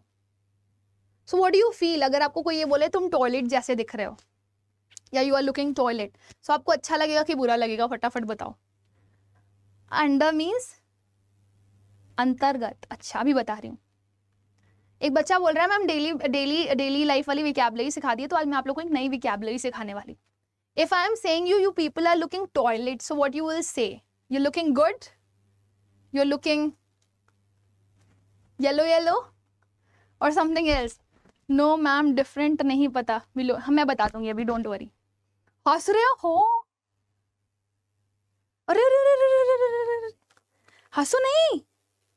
आपको पता है जैसे जैसे जमाना आगे बढ़ रहा है ना, इंसान बदल रहा है, इंसान बदल रहा है, लोग बदल रहे हैं, हालात बदल रहे हैं, जज्बात बदल रहे हैं, ठीक है। तो आप सुबह सुबह जब उठते हो ना, ऐसे ऐसे करके ब्रश करते हो, फिर नहाते हो ऐसे घिस घिस करके, फिर परफ्यूम लगा करके अच्छे से तैयार होते हो ना, तो एकदम फैशनेबल दिखने लगते हो। सो अगर आप अपने आप को बहुत अच्छे से वॉश कर रहे हो, साफ कर रहे हो, अपनी धुलाई कर रहे हो, है ना, सब पटक पटक करके अपने आप को तो that is said as toilet. और वो टॉयलेट की स्पेलिंग आप वाली टॉयलेट नहीं होती जो आप सोच रहे थे। That is TOILETTE and this is a noun, ठीक है। ओके सो आप इसको लर्न कर लीजिए, this is a word for you. And today I will say that कि आज तो आपने अपने आप को बहुत अच्छे से टॉयलेट करके रखा हुआ है, यानी कि काफी अच्छे से साफ सफाई आपने अपनी करी है ना। So you are looking fashionable. If someone is saying you toilet, that means you are looking fashionable. So I hope today's word is clear to you. तो ऐसे ही डेली बेसिस पर I will come up with a new word and I'll teach you. So how is it? अच्छा लगा? Boys toilet हो गए, ये वाला toilet नहीं था बेटा। So was it a nice word? I know it is quite yuck kind of, but yeah, it's good. So if someone asks how am I looking, so you'll say लग रहा है you are doing something very strange with you, haven't you toilet right? So I hope this is quite clear to everyone. Every day we'll come up with a new vocabulary and we'll learn, ठीक है। अच्छा था, मुझे अच्छा लगा आप लोगों ने कुछ बोला। तो चलो आओ बताते हैं आप लोगों को बिलो कैसी लगी vocabulary, मुझे ये बता दो। मैम मुझे हिस्ट्री डोमेन करना है, तो कौन कौन से सब्जेक्ट लेने पड़ेंगे? बेटा आपको एक लैंग्वेज के साथ 3 डोमेन लेने पड़ेंगे। 3 डोमेन में आपके कोई भी सब्जेक्ट ले लो जो आपके पास 12th में थे। जबरदस्त। अगली बार आऊंगी एक नया वर्ड लेकर के, जाते जाते एक और वर्ड सिखा दूंगी, ठीक है। अब देखो बिलो और अंडर का मतलब होता है समथिंग विच इज नीचे, समथिंग विच इज नीचे नीचे नीचे, राइट। सो जब आप नीचे की बात करते हो तो आप बोलते हो कि हाँ तो हम बिलो यूज करेंगे या तो हम अंडर यूज करेंगे, ठीक है। अब बिलो और अंडर में स्टेशनरी और मोशन वाला डिफरेंस नहीं होता, यहाँ पे डिफरेंस होता है आपका 2D का और 3D का। आप बोलोगे मैम 2D और 3D क्या है? अगर मैं इस बोर्ड की बात करूं, so this is 2D, 2D breath है और लेंथ है। लेकिन अगर मैं इस रूम के बारे में बात करूं, so this is not 2D, this is 3D, क्योंकि इसमें लेंथ भी है, ब्रेथ भी है और हाइट भी है। समझ रहे हो ना मेरी बात? सो जब आप 2D स्ट्रक्चर के बारे में बात करते हो तब आप बिलो लगाते हो, और जब आप 3D स्ट्रक्चर के बारे में बात करते हो तो आप अंडर लगाते हो। अब कुछ भी आप सोच लो, आपको याद होगा मैंने आपको एक पिक्चर दिखाई थी बर्ड वाली, और वो बर्ड आकर के पेड़ के कहाँ बैठ गई थी? नीचे। सो बर्ड और ट्री के बारे में अगर हम बात करें तो that is a 3D structure, और 3D स्ट्रक्चर के बारे में बात करोगे तो क्या लगाओगे? The bird was sitting under the tree, the man was sleeping under the tree, right? वहीं आप 2D में आ जाओ।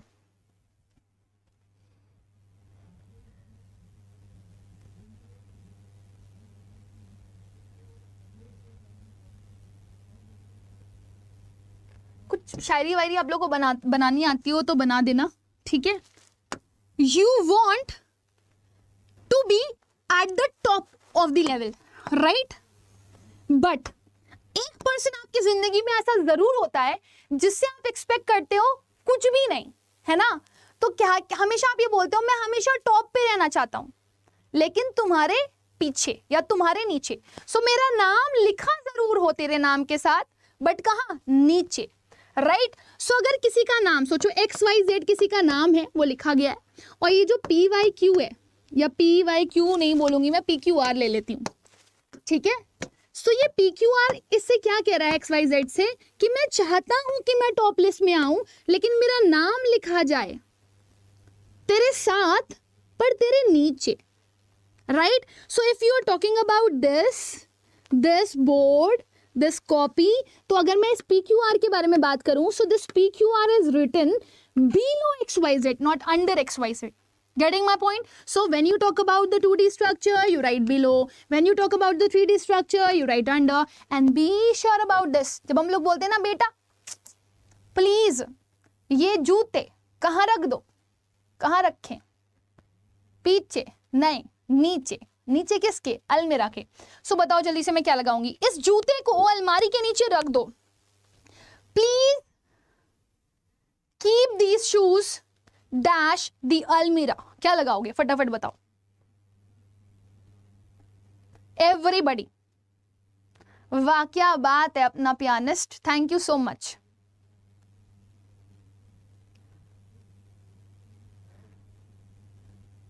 हाँ बेटा, ऐप पर भी मैं ही पढ़ाती हूँ, ठीक है? चलो बताओ। Very good. सो अगर मैं जूते की बात करूं या फिर मैं बात करूं अलमीरा की, सो यू कैन से दैट कि जूता भी 3D है और आपका अलमीरा भी 3D है। तो 3D स्ट्रक्चर में नीचे रखोगे किसी चीज के तो क्या लगाओगे? Under, under, under. Okay, be sure about this. I hope इतनी क्लैरिटी होगी आप लोगों को, ठीक? अब ये देखो, मैंने बोला मैंने 2 दुपट्टे एक फ्लोर पर, जमीन पर बिछा दिए, ठीक है ना? और एक दुपट्टा दूसरे दुपट्टे के नीचे था। कहां लगाया मैंने? फ्लोर पे बिछाए। और एक दुपट्टा दूसरे दुपट्टे के नीचे है, तो क्या लगाओगे? One dupatta is under another dupatta on the floor, या फिर below the dupatta of another दुपट्टा। क्या लगाओगे? जल्दी से बताओ everybody. or shall I give you 2 sentences to write it? wait, देखो मैं आपको यहाँ पे 2 sentences दे देती हूँ। The cat is meowing dash the table,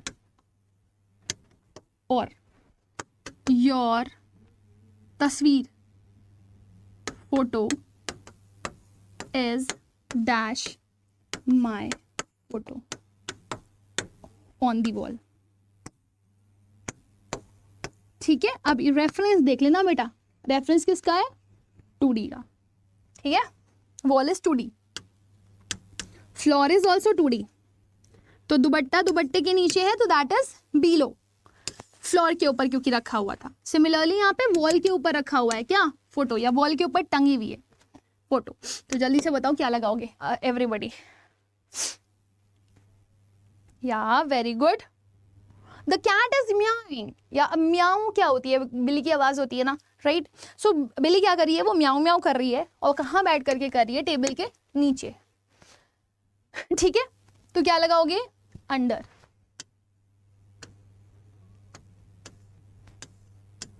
इसीलिए अंडर वर्ल्ड डॉन बोलते हो, बिलो वर्ल्ड डॉन नहीं बोलते हो। जो photo is dash my photo on the wall, so you will right below my photo on the. अपने आप को मार्क्स दे दो जल्दी से। आउट ऑफ 2 आपने कितना स्कोर किया। If you are getting 2 that means you are understanding it. Very nice. आ जाओ, ये तो समझ में आ गया, राइट। अब एक और टॉपिक पढ़ लेते हैं यहाँ पर इसी के साथ साथ। The word is beneath and the word is underneath. So अच्छे वर्ड्स हैं ये दोनों भी, और ये बहुत आते हैं एग्जाम्स में बट कम पूछे जाते हैं। ओके हाँ, तो बीनीथ की बात करते हैं। अगर कोई चीज किसी चीज के नीचे बरेड होती है, नीचे ही इसका सेंस देता है ना ये, लेकिन अगर कोई चीज किसी चीज के नीचे बरेड होती है और वो डेड होती है या फिर नॉन लिविंग होती है,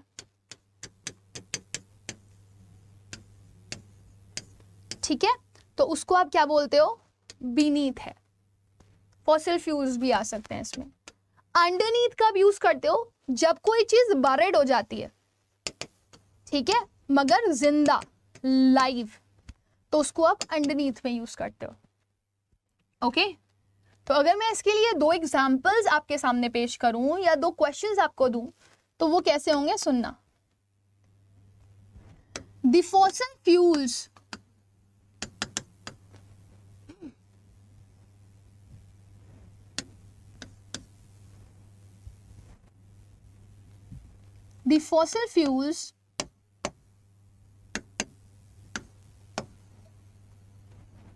are found dash the soil.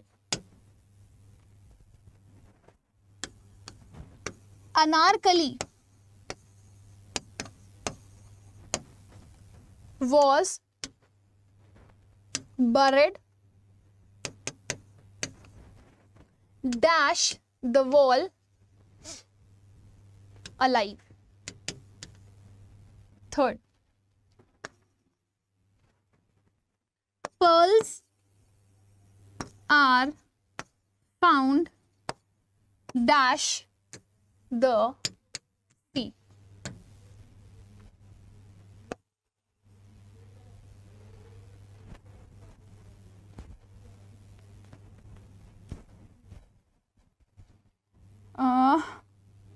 Some army men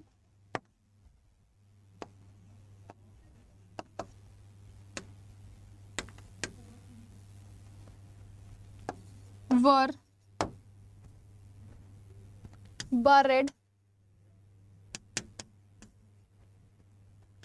dash the soil, or I would write snow, during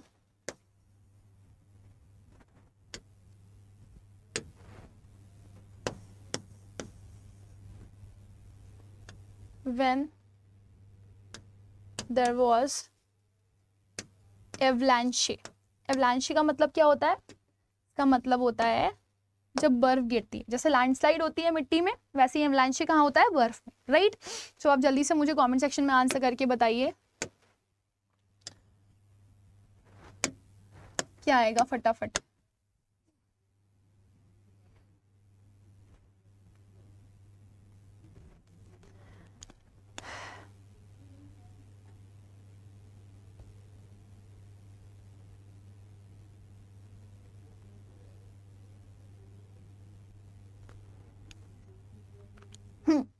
अगर हम बात करें फॉसिल फ्यूल्स की, ठीक है, तो जैसे आपका कोल हो गया, पेट्रोलियम हो गया, ये कहाँ मिलता है, आपको जमीन के नीचे से मिलता है, right. So you can write it beneath, क्योंकि आपका जो फॉसिल फ्यूल्स है वो क्या है, नॉन लिविंग है। डेड बॉडी को भी बरी किया जाता है कहाँ, जमीन के नीचे, तो वो beneath यूज करते हो क्योंकि वो मरी हुई है। अनारकली को जिंदा दफनाया गया था कहाँ पर, वॉल के अंदर, सो यू विल राइट अंडरनीथ। ठीक है। सिमिलरली पल्स को पाया जाता है कहाँ, समुद्र में, समुद्र के नीचे पाए जाते हैं, right, so you can write it beneath। Some army men buried dash the snow। अब ये जो थे ना आर्मी मैन, जब एवलांशे हुआ तो वो जिंदा दफन हो गए थे, right, so we can write it underneath. Word पे गौर करना कि यहां पर क्या लिखा हुआ है, दिस मैटर्स अ लॉट। अगर इस तरह के वर्ड्स आते हैं तो हमेशा आप लिविंग और नॉन लिविंग का रेफरेंस ले पाते हो। मुझे बताओ जल्दी से, आउट ऑफ 4 आप लोगों ने कितना मार्क्स गेन किया, everybody? Out of 4 how much marks you people have got, जल्दी बताओ।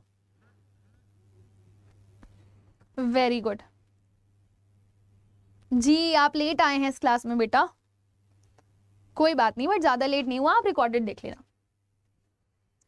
बताएं, is this much clear to everybody? 4 out of 4 प्राकृति, that's really very nice. First and third beneath होगा और सेकंड और फोर्थ आपका अंडरनीथ होगा, great. So I hope you people are getting it on a very good note, right? Now let's move ahead and look for some other words that are also really very important. And the word is across,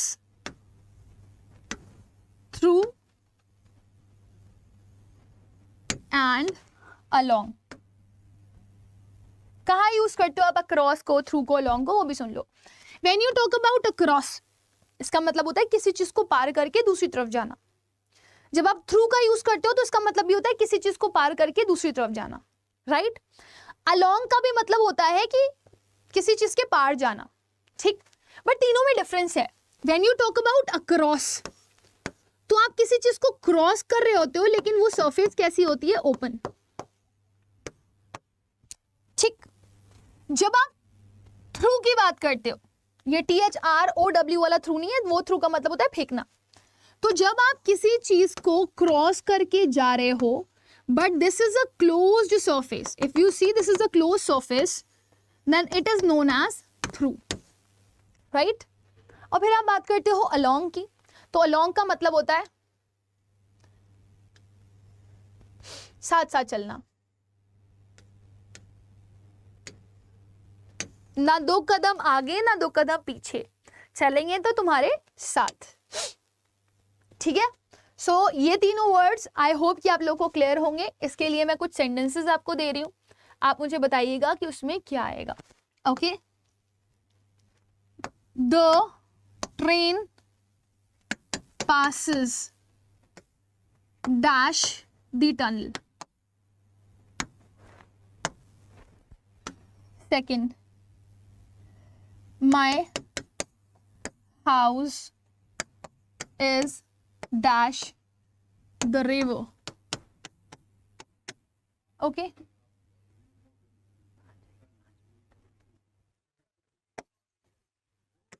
are you coming dash with me।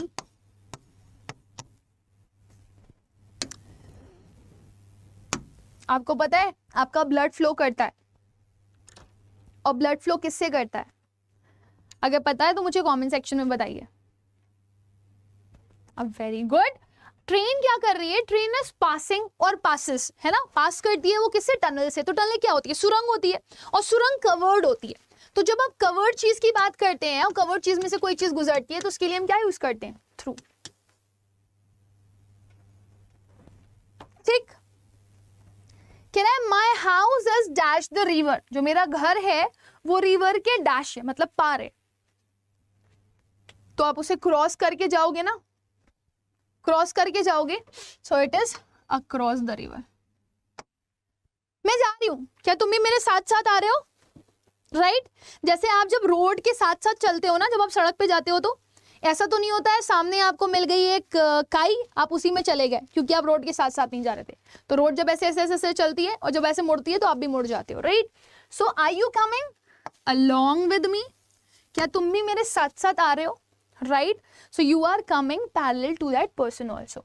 जल्दी से मुझे comment section में answer करके बता दीजिए out of 3 आपने कितना score किया.